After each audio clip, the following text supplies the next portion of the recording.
You know, San Antonio has two huge events on the calendar. We've got Fiesta and a city election coming our way. And everyone, no matter their ability, has the right to take part in both. So how do you do that? What are the best ways to do that if you have a different ability? What are things you need to know?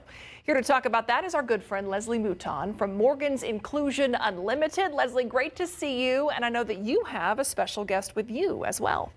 Hi, Myra. Thanks again for having us. You know, I have to tell you, last month when we were on and we promoted Inclusion Unlimited on Morgan's YouTube channel, we had such a huge reaction. So thank you. And thanks to all of the viewers out there who have subscribed and liked and are supporting what we're trying to do. And what we're trying to do is bring together people with disabilities with people who don't have disabilities, educate people about it so that we can make this a more inclusive world. One of our regular contributors, one of my favorite people on the planet, I'll tell you too, is Ashley Rocha. She has a segment called Big Perspectives from Little Person, Ashley Rocha, and she is here with me now. So Myra, please meet Ashley Rocha. Ashley, this is Myra Arthur with KSAT. Hello, so excited to be on tonight. Hi, Ashley. Thanks for being here. I've actually watched some of your segments on Morgan's Inclusion Unlimited, so I appreciate this opportunity to talk with you. I want to talk about those two big events, right? We've got voting coming our way. Early voting starts tomorrow. Election Day is on May 3rd. If you are someone with a disability, that can look like so many different things, right? Is there something that people need to keep in mind when heading to the polls? Any advice that you have? That's such a great question. I feel like a lot of things in life, there can be so many obstacles that we don't even think through until we are the person trying to navigate the situation. So the best I can do is briefly explain just a little preview of what I'll talk about in our segments on YouTube. But to give you a little idea of what I'll cover, one of the difficulties that I often face is the fact that I have a hard time standing for long periods of time. And so say I go and I think, let me go vote, right? Like my mind is focused on the voting part, not the process of getting there or waiting in line. So one of the things that I talk about in our YouTube segment is the fact that it can be very difficult to, and again, this is for me, but to have to just stand there and you know our Texas heat, it gets very hot outside or it can rain or you really never know. Who knows, so right? I know, exactly. And so that's just one of the things that I have to personally consider is, you know, am I going to have to stand for long periods of time? And so I often bring a step stool because you know, but that's just another thing that people don't often think about when you're used to standing for long periods of time. I'm glad that you mentioned something that you bring. You know, there's always so much focus on, okay, what kind of identification do you need to have to go to your polling place?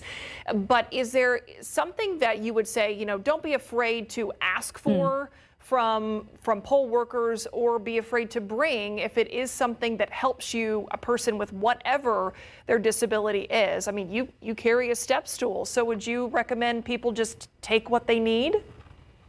It's a great question. I would say I think each person knows themselves best. So if you know that maybe having extra hydration and water is important, to bring that. But I found overall the community, at least here in San Antonio, has been really willing to provide any accommodations necessary to help and to assist. But I highly recommend check out our YouTube video on it because it has a lot of great and helpful info.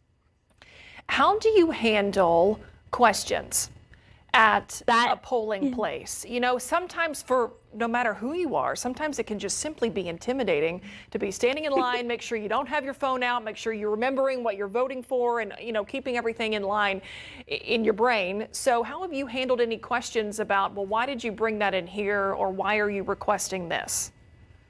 Great question.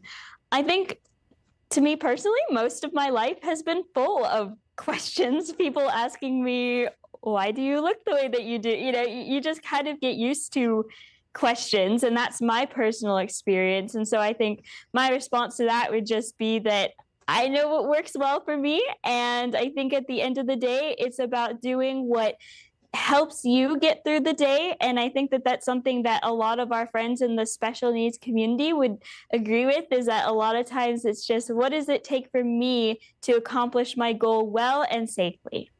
At the end of the day, it's about people of all abilities, right? Being able to get out there and vote. I want to talk about another very important event that we all know is coming, Fiesta, right around the corner. One of the latest editions of Morgan's Inclusion Unlimited is all about the Fiesta Market out at Morgan's that you all hosted recently. Any advice for going to different Fiesta events if you have a disability or some different kind of ability? Something that you would recommend people really need to watch out for, but also just to make sure that they have a good time? Yes, that's a fabulous question. I mean, who doesn't love Fiesta? It's so much fun. Personally, one of my favorite things is I love colorful, colorful outdoorsy things. So it was so much fun just doing that segment and being able to participate in our Fiesta market because it was just so beautiful and all the vendors that came out. It was just so much fun to see all the cool things out there. If I had to give a piece of advice or perhaps a tip for navigating all that coming up in the next couple weeks, I would mostly say one of the things we often talk about here in the Morgan circle is one of the things I noticed a lot when I was out at the Fiesta was there's a lot of individuals that bring their service animals, and it's very easy for families with young children to have those children want to go up and interact with those animals. And so I would recommend just, if you are someone that has your own service animal, just to be sure that it's either wearing a vest or something that just kind of signifies to everyone else that this is a working animal. And if you yourself have young children, or if you're an animal lover, like so many people are, I know I am, I just recommend reminding yourself that these animals are there to serve a purpose and to help other individuals that are there out in public. Ashley, I want to thank you so much for sharing some time with us. Thanks to both you and you, Leslie, as well. Morgan's Inclusion Unlimited. You can find you guys on YouTube. So many amazing segments offering some incredible information that everybody, people of all abilities, should really take advantage of. Ladies, thank you so much. Myra, thank you. And again, one of my favorite segments. Please check out Ashley's latest. It's the best. Thanks, guys, so much. Thank you. We'll see you next time.